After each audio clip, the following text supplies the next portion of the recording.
सोचिए, अगर आपके बच्चे का स्कूल ऐसा हो, स्क्रीन पर टूटा क्लासरूम, खाली डेस्क, गंदगी, जहां टीचर नदारत हो, जहां पढ़ाई से ज्यादा मस्ती हो रही हो और जहां बच्चा सीखने के बजाय सिर्फ वक्त काट रहा हो। अब सोचिए, यही हाल हमारे देश के लाखों सरकारी स्कूलों का है। करोड़ों बच्चों का भविष्य अंधेरे में है और इसकी सबसे बड़ी वजह क्या है? सिस्टम की नाकामी, बजट की कमी या फिर खुद उन टीचर्स की लापरवाही जो इस जिम्मेदारी को निभाने में असफल हो रहे हैं। आज इस वीडियो में हम खुलकर बात करेंगे सरकारी स्कूलों की हकीकत, शिक्षकों की लापरवाही और इस पूरे सिस्टम की सबसे बड़ी कमियां।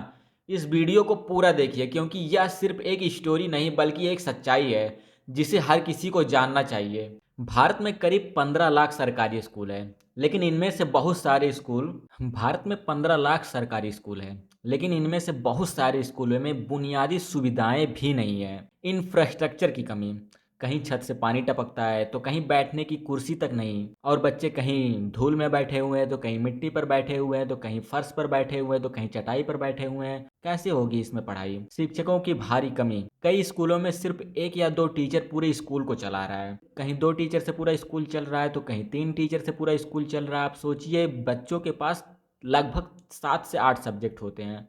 दो टीचर कैसे सभी सब्जेक्ट को पढ़ा सकता है? कैसे पूरे स्कूल को हैंडल कर सकता है? डिजिटल शिक्षा से दूरी, आज के ज़माने में जहां प्राइवेट स्कूल स्मार्ट क्लास चला रहे हैं वहीं सरकारी स्कूलों में बिजली तक नहीं होती है।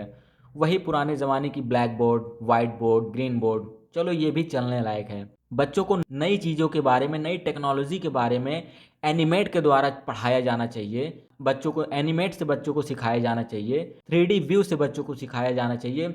बच्चे जो देखते हैं उससे ज़्यादा सीखते हैं। तो स्मार्ट क्लास में स्मार्ट बोर्ड से बच्चे पढ़ने के साथ साथ चीज़ों को देखते हैं। अगर उन्हें बताया जाएगा कि गाय के पास 4 पैर होती है तो स्मार्ट बोर्ड स्मार्ट क्लास में उसे 4 पैरों को उस वीडियो में दिखाया जाएगा। स्मार्ट बोर्ड में सरकारी स्कूलों में बिजली तक की व्यवस्था नहीं है, स्मार्ट बोर्ड कहाँ से आएगा? खाली टीचर के बिना बच्चे खेल रहे हैं, कोई भी पढ़ाई नहीं हो रही है। लेकिन ऐसा क्यों है? सरकारी स्कूलों की हालात सुधरने के लिए इतना पैसा आता है फिर भी हालात क्यों नहीं बदल रहे हैं? कम बजट और भ्रष्टाचार, सरकार हर साल शिक्षा पर करोड़ों रुपए खर्च करती है लेकिन यह पैसा जरूरतमंद स्कूलों तक पहुंचता ही नहीं। टीचर्स की कम से कम भर्ती हो रही है और उनके ट्रेनिंग की भी खराब व्यवस्था है। गरीब परिवार अपने बच्चे को पढ़ाने के बजाय जल्दी कमाने के लिए भेज देते हैं। शिक्षा सुधार किसी भी सरकार की प्राथमिकता में नहीं होता क्योंकि इसमें वोट बैंक नहीं बनता। अगर इसमें भी वोट बैंक बनता तो शिक्षा काफी बेटर हो सकता था सरकारी स्कूलों का। अब बात करते हैं उस कड़वी सच्चाई की जिसे कोई खुलकर स्वीकार नहीं करना चाहता। सरकारी स्कूलों में कई शिक्षक अपनी जिम्मेदारी सही से नहीं निभाते। जैसे कि कई टीचर्स स्कूल में तो आते हैं लेकिन समय पर क्लास नहीं लेते। कई जगहों पर शिक्षक खुद ही स्कूल नहीं जाते बल्कि प्राइवेट ट्यूरिंग करने जैसा पैसा कमाते हैं। अपनी जगह पर किसी और टीचर को भेज देंगे, उनकी मान लो 70 से 80 हज़ार सैलरी रहती है। उस 70-80 हज़ार में से वो अगर किसी को 10 हज़ार दे देंगे तो वो जा करके पढ़ा कर चला आता है और उनकी पूरी सैलरी बिना कुछ किए बचती रहती है। तो ये चीज़ें चल रही हैं समाज में। कुछ स्कूलों में शिक्षक महीने तक गायब रहते हैं और सिर्फ सैलरी के समय आते हैं। कई जगहों पर बिना हाजिरी के भी वेतन मिल जाता है क्योंकि सरकारी सिस्टम में मॉनिटरिंग का अभाव है। हाँ, कुछ जगह नियम सही है लेकिन कुछ जगहों पर ये प्रॉब्लम्स हैं अभी भी। पढ़ाने का तरीका इतना पुराना और उबाऊ होता है कि बच्चे क्लास में ध्यान ही नहीं देते। उन्हें इतना बोरिंग सा लगने लगता है, चीजों को समझने का मन ही नहीं करता उनका। वो काफी बोरिंग फील करते हैं। बच्चों को पढ़ाने के लिए काफी अट्रैक्टिव बनाना पड़ता है, मतलब कि ऐसा पढ़ाई किया जाए जिससे बच्चे अट्रैक्टिव हो, उन्हें अच्छा लगे, इंटरेस्ट बने।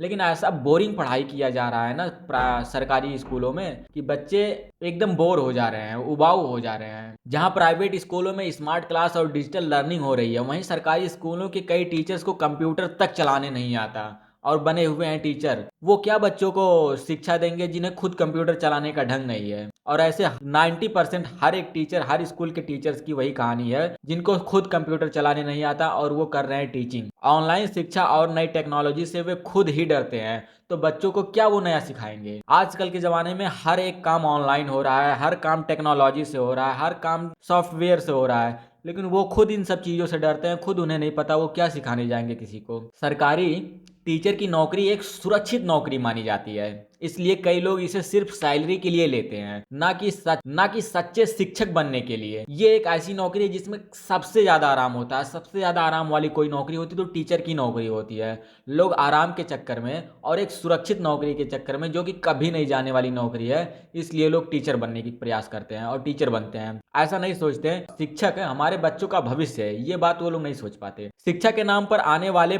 फंड का सही उपयोग नहीं होता है, क्योंकि सिस्टम में भ्रष्टाचार फैला हुआ है।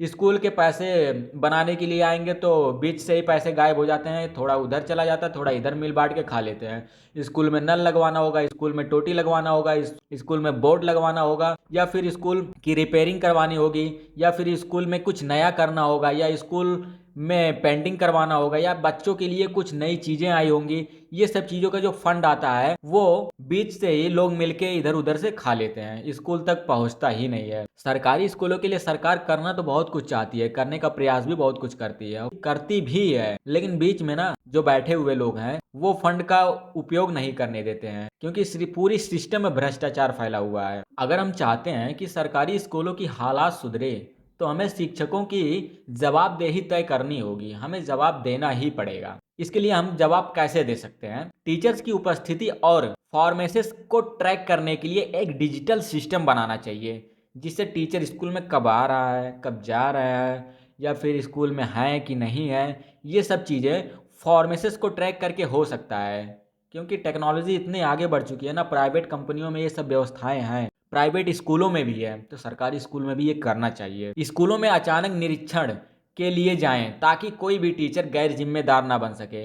अचानक से स्कूल में पहुंच जाना चाहिए किसी अधिकारी को चेक करने के लिए कि हाँ वो टीचर स्कूल में है कि नहीं है, वो पढ़ा रहा है कि नहीं पढ़ा रहा है, वो जो पढ़ा रहा है वही टीचर है कि उसकी जगह पे कोई और आके पढ़ा रहा है। अचानक से ये बताकर नहीं जाना चाहिए कि इस महीने में चेकिंग होने वाला है, इस डेट को चेकिंग होने वाला है, तब तो लोग अलर्ट हो ही जाएंगे। अचानक से किसी स्कूल में पहुंच जाना चाहिए, तब समझ में आएगा कि हाँ स्कूलों में कितनी भ्रष्टाचार हो रही है। हर सरकारी टीचर के लिए नियमित ट्रेनिंग अनिवार्य की जाए ताकि वे आधुनिक तरीकों से पढ़ाना सीख सके, क्योंकि जितने भी टीचर हैं सरकारी स्कूल के वो वही पुराने ज़माने में ही जी रहे हैं। पुरानी पढ़ाई वही न्यूटन थर्ड्स लॉ वही रटा दिए, वही डेरिवेशन, वही एल्गोरिथम, सब कुछ वही पुरानी चीज़ें बस रटा कर चले आ रहे हैं। लेकिन नए तरीके से ये सब पढ़ाना चाहिए ना, जैसे कि फ्यूचर में जो पढ़ाने के साथ साथ जब प्रैक्टिकल किया जाएगा ना तब बच्चे और ज़्यादा सीखेंगे। बच्चों को सिखाया जाता है लाला जी ने केला खाया, केले का छिलका वहीं गिराया, वही सुना दिया जाता है। लेकिन प्राइवेट स्कूलों में जाकर पढ़ा को देखिए आप, जब बच्चों को पढ़ाया जाता है लाला जी ने केला खाया, तो एक टीचर केला लेकर आता है, वो खाता है, खिलाता है, दिखाता है लाला जी कैसे गिरे, वो प्रैक्टिकली करके दिखाता है। ट्विंकल ट्विंकल लिटिल स्टार बताया जाता है, तो एक प्राइवेट स्कूल में, अच्छे स्कूलों में उसका प्रैक्टिकल कराया जाता है कि हाँ ट्विंकल क्या है, लिटिल क्या है, स्टार क्या है।